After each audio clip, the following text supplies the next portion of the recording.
Good morning from Panhandle Outdoors with Winston Chester. Panhandle Outdoors, your source for fishing, hunting, and information for folks who enjoy the great outdoors. Now sit back, relax. It's Panhandle Outdoors. Good morning, folks. Welcome to Panhandle Outdoors. I'm Winston Chester. Glad you're here this Wednesday morning. Got a good show lined up, and let's get started with the weather. Brought to us by Haney Technical Center at the corner of Baldwin Road and Highway 77. A lot of schools wrapping up, including them. Just a few more weeks left in school in a lot of places. So summer school will be starting up soon. Run by and check out some programs you might want to be taking or might be interested in. Some of your family members to take. High today, 83.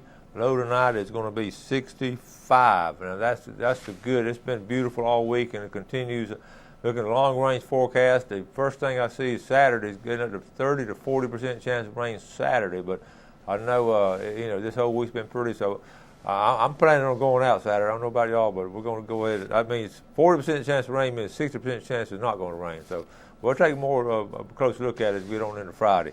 Water temperature stays at 73 degrees. Excellent temperature right there. Excellent fishing off the piers and the surf. Really good fishing there. River readings finally going down. We're getting the Apalachicola of Bluntstown. It's reading this morning at a 16.9. That's still really high. And even by Friday, it's going to be way up there in double digits. So I don't know how great the fishing is going to be. It's going to be the full moon, the weekend before the full moon. But it's going to be tough on Apalachicola.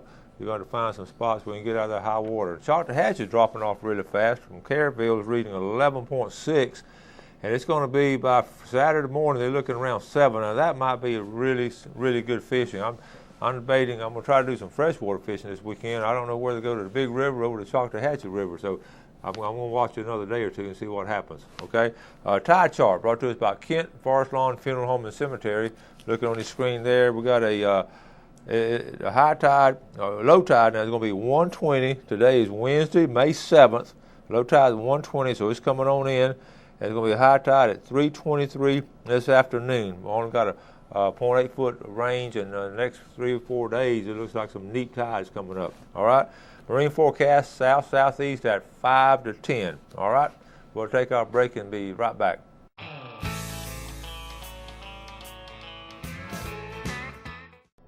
Welcome back, and welcome, Captain Rick Corley. Good morning.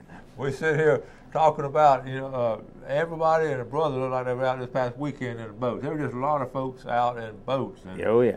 Well, it's pretty weather, and it's the time of the year, It's breaking. And I get tickled. I look at, from the little boat to the big boat, from the cheap boat to the ultra expensive boat, and it's everything. The whole gamut is out there. Yes, sir. And people that are looking to buy, now's the time because there's a lot of boats.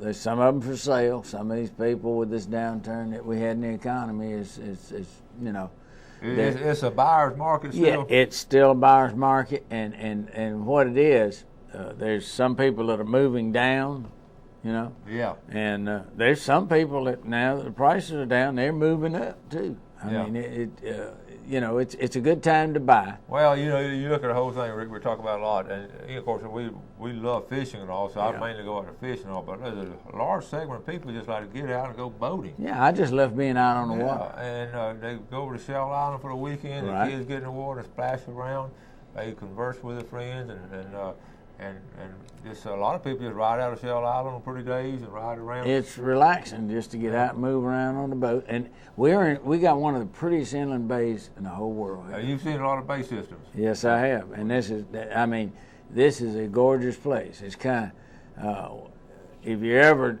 down in New Zealand, Milford Sound is a fabulous place. Okay. On the southwest corner of South Island. But it's there's some beautiful places, but this is one of them. We live in paradise, and a lot of people don't really appreciate it because they don't ever get out on the water.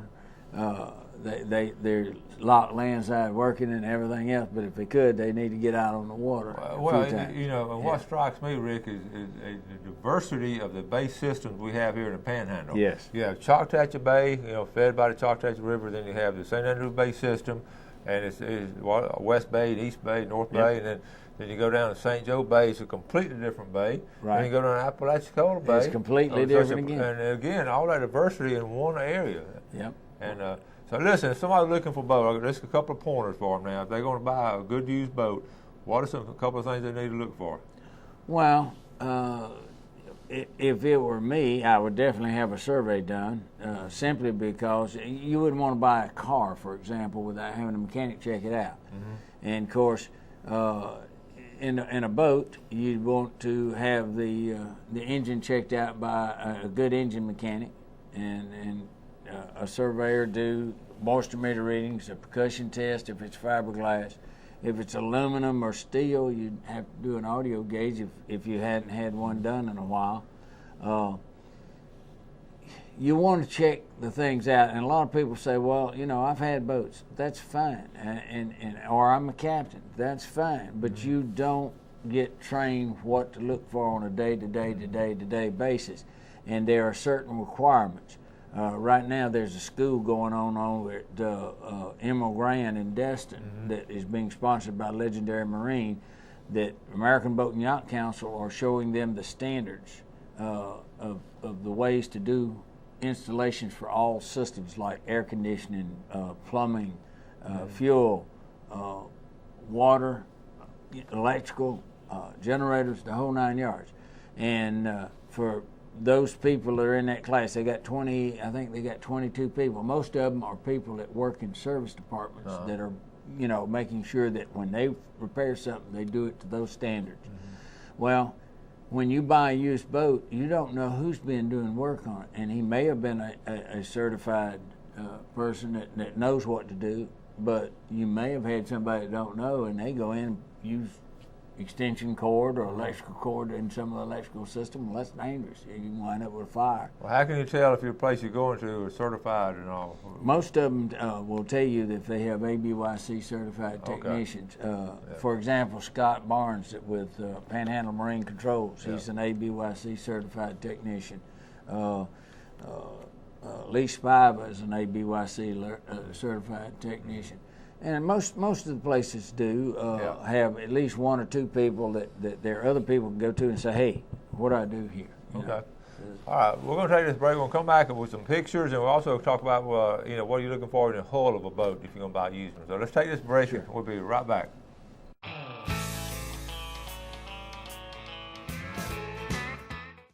All right, welcome back. So here with Captain Rick Corley talking about boats and all, but we had some pictures came in last night or two, Sunday afternoon and Monday afternoon pictures. So let's look at 3 or 4 of these. First one, that's a good one there, Jared Groom. These redfish are hitting good, folks. Jared Groom, Monday afternoon. All right, pretty redfish. Good picture there, Jared. Next picture. Check out this lady here. Now, this lady comes from a long line of fishermen. Carolyn Poole. That's some nice fish, Carolyn. She fishes with the bass lady. She does a lot of bass fishing, but you see the versatility that she has over there in the western part of our viewing area. Thanks for watching, Carolyn. We're talking about paradise now, Rick. I don't know how they got this picture here without the boats in it. I think they must have just wiped them out of something, because this coming out of Jeddah, though, you talk about the St. Andrew Bay system and the pass and all. That's the beauty we talk about right there. And then, of course, the background there is Shell Island. Yeah, and that little cove out there that's still the state park now. I wanted to show that's still this end. Both ends, of course, are state park on the end to the left, on the west end. Then on the east side, that we talk about the east jetties and all, up at that point up there now where those sheephead were. But back all the way on the back side of Shell Island, there's really good fishing between there and Redfish Point. That's correct. Good area. And a lot of people don't know that's a freshwater lake right there that you see on the front side close to the beach. When they decided to, we're talking about a history, in 1930, 31, when they decided to cut through and make this pass here, that was a big lake there, and that's why they chose that spot right there. That's right. They cut that through in 1929. And that's the remnants of some of that lake. And that lake, the old timers I talked to said that lake had a bunch of bass in it. Also had alligator in it. We used to try to catch when we were kids, but we never did. Probably wouldn't have been a good idea to do it, but we thought it was. Yeah. Anyway, I just want to show you all that picture. All right, let's go. All right, this next picture here. Oh, man. This is Blake Sutherland holding the fish, but his girlfriend, Cindy Sheffield, caught this fish Monday afternoon. Good job, Cindy. I fished some with Blake, and we have a good time fishing together. And but Cindy now, I had her in my outdoor class. She's about to finish up at Florida State, and her dad's a principal there at Mowat, Mr. Ed Sheffield. And this girl didn't do a lot of fishing growing up, man. She's hooked on it now. She's a good fisherman. Good job. I went to school with Ed. Did you really? Yeah. All right. All right, now. Down Mexico Beach, Mitch Coleman, they had that other afternoon, or Sunday afternoon, they caught some nice ling. He and his party, fishing on the Florida Days Adventures.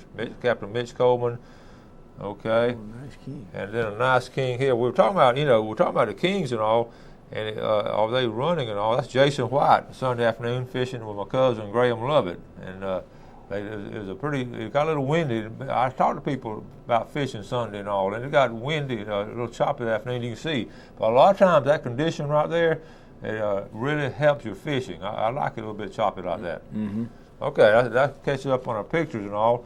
And now we'll get back to boats, and that area right behind Shell Island we showed the picture. That's on Saturday and Sunday. A lot of local folks go on the backside of Shell Island, anchor out, and just have a good time out there. Yes, it's a great place. But let's get back to fiberglass. We were talking about, mechanically a while ago, but fiberglass, if you're going out looking for a boat, what are some things, a lot of us buy fiberglass boats, of course. Sure. What are some things you can tell the age of it or what to look for in the fiberglass? Well, on the stern, there will be a 12-letter digits called a HIN number, hull identification number. Okay. And usually the last three in that will tell you when that boat was built. Like if the boat was built somewhere between August and December of 02, then it'll have 2 and then 0 and then 3 if it went out the next year's model. If it was built in 02 before August and it went out in 02, it'll be 202. So you can tell when the boat was built and what the age of it is. And usually if you've got a blistering problem, most of the time it's going to happen between 8 and 12 years, depending on whether it's in freshwater or saltwater. Freshwater's worse about blistering, believe it or not, than saltwater. Really? Yes. Most people don't realize that. Yeah. The freshwater is strictly H2O, and it's a smaller molecule. And if you heat the water up, the molecules spread out so they penetrate easier to get through the gel coat and do what they do for osmotic blistering. Where salt water is H2O plus sodium chloride, so it's a bigger molecule, and if it's cool, it's more condensed, and it's harder to penetrate. It takes longer. So if the boat's going to blister, the same boat might blister in 8 years in warm freshwater, where in cool salt water, it might, for example, it might take 12 years. But what you want to do is your surveyor should do a moisture meter reading. He should do a percussion test because you can hear the laminates once they start spreading and make an air pocket in there. That you tapping with that plastic coated hammer, you can hear that then. Yes, you can. Okay. You hear that change, and it comes from experience. Really hearing it right, because you can compare two sides of boats. One side, and sometimes the way the boat's built, you'll have a little bit of change, but it just takes that trained ear to listen. But you as a layman, if I just walked up there and didn't have any experience and all, and it looked good, superficially looked good, I wouldn't be able to tell that kind of most times. No, not unless you've been trained for a while. You might miss it. Now, the moisture meter will tell you right, but there again, if you have a cored hull, the moisture meter can give you a false positive. That's things you need to know how that boat is built. Is it a solid hull or a cored hull, or your instruments do what they do, but it's only as good as the technician using it, because you can get false positives if you don't understand the machine. It's like doing an audio gauge on a metal boat. Now, the audio gauge is going to tell you how thick the metal is, but if you get right on a frame behind it, it's going to tell you it's real thick because it's shooting that frame as well as the hull. So you got to know that when you get one of those erroneous readings, what is going on. You've probably gotten on the frame, move over a little bit, do it again, you'll find the right thickness, that type of thing. But you should have the hull checked out. You can look at the hull, and there's some things you can do as a layman. People see spider cracking. Spider cracking, if it's up on the gunnels where they bump the dock or something, or around stress points, that's not particularly anything but cosmetic. Yeah. But if you see a kind of looks like a spider web radiated, Okay. that's where you've had an impact and it's spread out. That one might be worth really, looking at closer. But little spider crackings in the corner and things, it's kind of like concrete, Concrete cures and it draws back, and you'll get cracks in your concrete in time. Well, fiberglass has some of the same properties, and it will do some of the same things. It will radiate from hard stress points. I remember years ago I was looking at a boat, and it was a good looking, it was a well-craft boat. It was a good heavy boat, good lines on it, and a solid boat. I remember getting in it, and I was walking on the deck, and I hit a little spongy area. Yep. And I just didn't feel right. And sometimes they use in-course balsa, and if water gets in there, that balsa will just turn to a mush or mud. And what you have to do is you have to go in and cut that out. Well, that's why I say it can be fixed now. I mean, yes, it can. That fiberglass people, like I say, open it up and put new ribs in it and all in that area. But and the product is not that expensive, but the labor to do it is. Yeah. And fiberglass repair can be labor intensive depending on where it is and what it is. Yeah.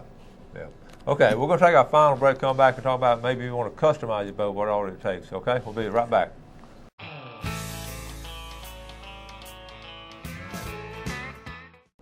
Welcome back. First of all, let's take our fishing game forecast brought to us by Mark Coward of Edgewater Beach Realty. Mark's number is 832-6000. Give Mark a call on anything real estate between Carabel and Destin. He can certainly help you out. He's helped out a lot of folks.